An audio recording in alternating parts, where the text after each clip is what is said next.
এবছর নাটোরে ৩৬৭টি পূজামণ্ডপে মহাসমারোহে ষষ্ঠী পূজার মধ্য দিয়ে শুরু হয়েছে সনাতন ধর্মাবলম্বীদের সবচেয়ে বড় উৎসব শারদীয় দুর্গা উৎসব। আজ সকালে প্রতিটি মন্দিরে ঘটে চণ্ডী পূজা ও ষষ্ঠী পূজা শুরু করে পুরোহিতরা। এ সময় ঢাকের বাদ্য কাঁসার শব্দে মুখরিত হয়ে ওঠে মন্দির প্রাঙ্গণগুলো।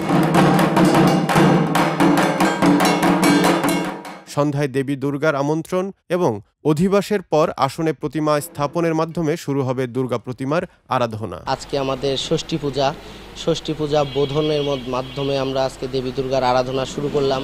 ষষ্ঠী পূজা মূলত দেবী দুর্গাকে শুভাগমনের একটি পুজো। এই পুজোর মধ্যে দিয়ে আমরা দেবীকে স্বাগত জানাই। কোনো দুর্যোগ যেন আমাদের পূজাটাকে বিঘ্নিত না করতে পারে, সকল রকমের অনাকাঙ্ক্ষিত ঘটনা যেন না ঘটে, এটাই মায়ের কাছে চাওয়া থাকবে এবং আমরা যেন উৎসবমুখর এবং আনন্দঘন পরিবেশে আমাদের শারদীয় দুর্গোৎসবটা উদযাপন করতে পারি। পূজা, আরতি, অঞ্জলি ও ভোগ রাগের মধ্য দিয়ে প্রতিদিনের পূজার সমাপ্তি ঘটবে। এভাবে সপ্তমী, অষ্টমী, সন্ধি, নবমী ও দশমী পূজার মধ্য দিয়ে শারদীয় দুর্গোৎসবের সমাপ্তি ঘটবে আগামী বৃহস্পতিবার। দেবী দুর্গার আগমনকে কেন্দ্র করে উৎসবের আমেজ বিরাজ করছে সনাতন ধর্মাবলম্বীদের মধ্যে।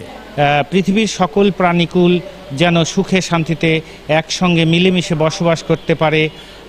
তারপরে আমাদের আরও চাওয়া আছে যে আগামী বছর যেন আমরা আরও সুন্দরভাবে এই পূজা অর্চনা করতে পারি, ঠিক যেমনটি এবছর হচ্ছে। ভক্তরা সবাই মণ্ডপে এসে সবার মঙ্গল কামনা করছে। এদিকে দুর্গোৎসবকে কেন্দ্র করে 5 স্তরের কঠোর নিরাপত্তার ব্যবস্থা নিয়েছে প্রশাসন।